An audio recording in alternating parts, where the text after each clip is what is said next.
Hey guys, so today we're going to be replacing the light socket in this Chamberlain 1.5 horsepower Security Plus garage door opener. It is 19 years old, going on 20 years old. We already talked about the black garage door shield. Emergency release ropes. I decided to make them back to the original size because I just don't want the wrong people playing with them, and it helps a lot with the shield because you got the windows and they can easily just go around it somehow, and I don't want that. But that's not what we're talking about today. So today we're going to be replacing the light socket today. Obviously, unplug the garage door motor. You obviously don't want to get shocked. Then with this kind, just pull down. That'll be the white light ones to the garage door. Let me just set down the garage door right there. So we got LED light bulbs. What I'm planning on doing is, these work perfectly well in these garage door openers, but I am planning on replacing them with Genie light bulbs.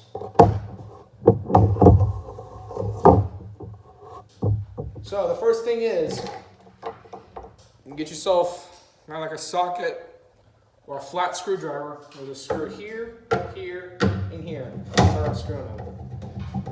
The hardest part of putting all this together is putting all the screws back. That is the hardest out of everything. It's not easy to do.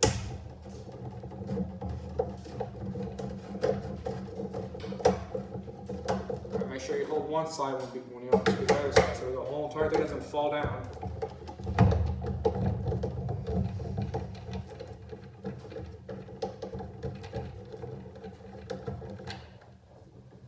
Alright, so let me just take some of these screws out. I'm hoping without, I don't know, dropping them. Alright, they're kind of in there. Pop them out. Oh, there's one. There's two. There's three. So there are two different kinds of screws.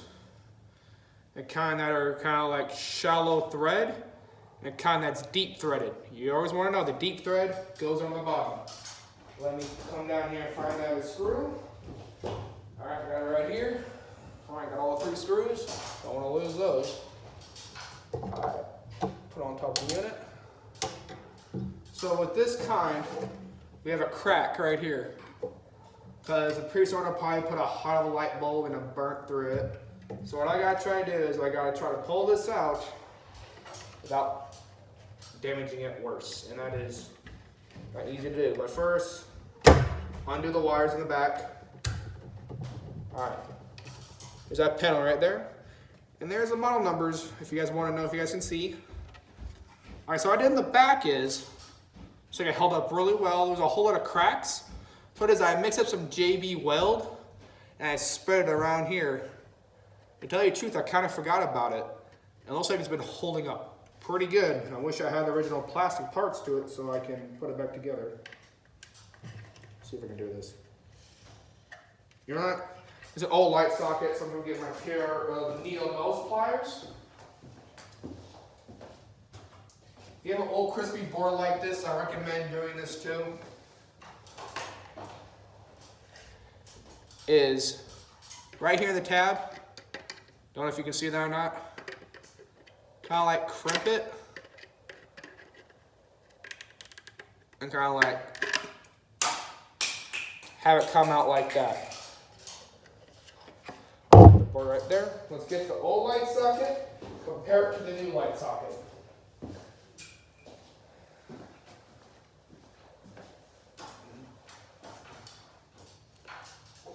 So here's a new light socket and the old one. The new one looks tad bit different from the old one. The old one, you can see the light actually kind of right next to this big tall piece. This one kind of has a stick out, so this one's kind of like the newer models. Well, let's see if it fits in this old board. Oh, it's way bigger. Actually, I might have a nice tighter seal on it. Oh, I don't want to do this without breaking it. Let me measure, make sure they're proper. Yeah, they're proper. Shouldn't have any problems. All at the same time, the old one hasn't been there for like 17 years.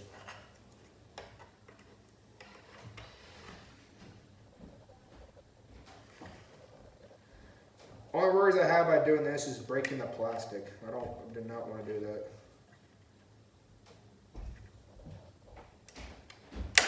Oh. It wants to break, trust me. What I'm trying to do is I'm trying to pop the light socket into the hole.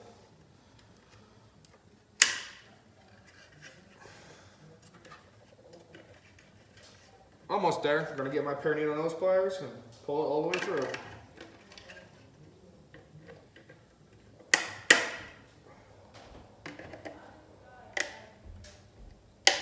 Alright. Now I officially got it through. To tell you the truth, a lot more tighter in there than the old one. There we go. Properly sealed. Perfect. Time to connect the wires to it.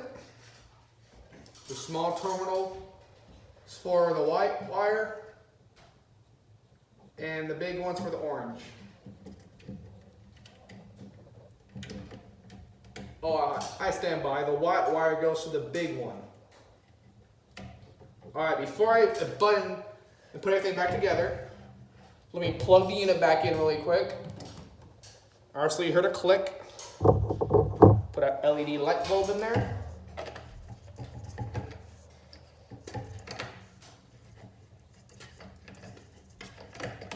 Get it in there. Well, look at that. Brand new again. What the old one had problems with was when the opener was on, the light was really, really dim. So in this one, the connector's all dirty and not like having a good connection with the light bulb. So that's why I'm guessing it went out. Well, trying to come out. All right, let's come up here, grab our screws. And guys, this is the hardest part about this. So you get your 2 screws for the top ones first. Make sure you got everything secured. And obviously, unplug the motor again. And what I like to do is I like to jiggle this. So I got one side, and I'll be to my left hand side, and I'll hold that screw and I shake the other side, and that side came. So what I do is I line them up gently. I get my screwdriver, let it line up, screw in a little bit on that side. All right, come on the other side. Screw in a little bit on the other. And then make sure they're pretty flush. All right, tying this one down. So it's pretty snug, but not tight enough it's going to break the plastic or strip the metal. But tight enough so it doesn't vibrate. And the bottom one is usually the funnest. At the same time, usually goes in a lot more easier. Alright, step down. You can kind of see it when it goes through. Sometimes you can't. You got to fiddle around with it. And if not, unscrew these a little bit. Make them a little loose. So you got some play. Alright, now we got some play. There we go, we're through. Screw in the bottom.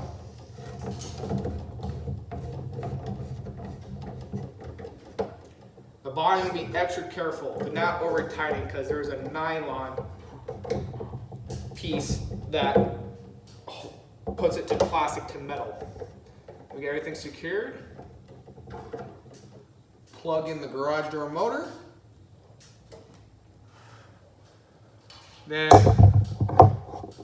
we get our light bulb. Screw in the light bulb. I recommend LEDs, but at the same time, I recommend Genie light bulbs. Those are the best kind of light bulbs to use in any kind of garage door opener. I get our light lens.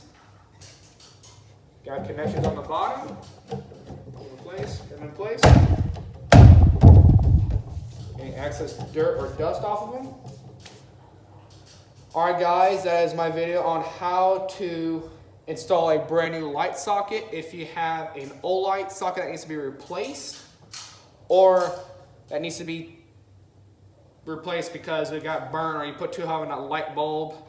But every opener is kind of different, but most Chamberlains and LiftMasters and Craftsman all technically almost have the same light socket. You have to look at your model numbers. This one is not the exact one that was designed for this opener, but heck, it is a lot more better than the old original one that made the light bulb dim, and it was kind of hard to see in the garage when I opened it. So that's all my video on how to install a new light bulb. And if you have an old classic chain drive like this one, what I recommend is if you have bedrooms above your bedroom, I recommend these black insulators from LiftMaster. You can get them off of Amazon. And another update that might be coming soon is, well, obviously it's almost the holidays, so Merry Christmas to all of my subscribers.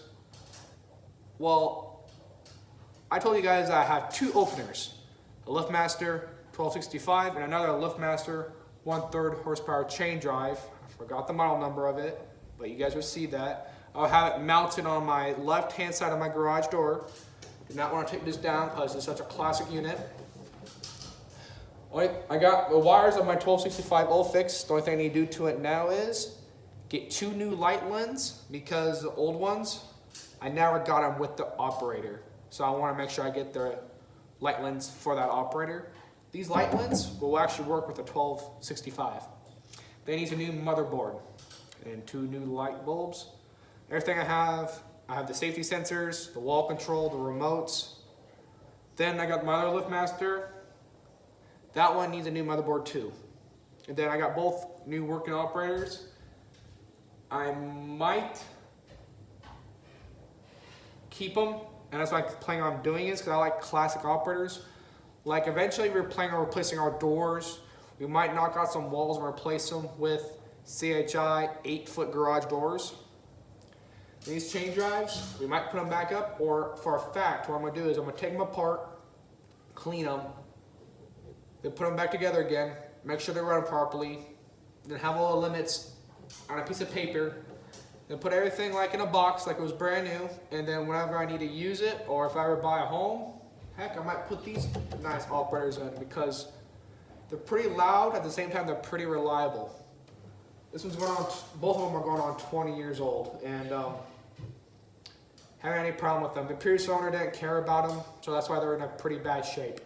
But that's probably the last thing of these doors. Everything else is good. I got the shield, I got the door arm adjusted, I got obviously the angle iron. If you guys want to know, this is on the left-hand side of my garage door. That's need a new light socket. This one did not have a sprocket cover. Let me take it off so you guys know what that is. This is a sprocket cover. Protects a chain. So, I'm guessing these, well, I'm assuming definitely on that side, the gear and sprocket had to be replaced on at one time. But everything else is original. So I hope you guys enjoyed the video. Please subscribe, leave a like, and thank you for watching.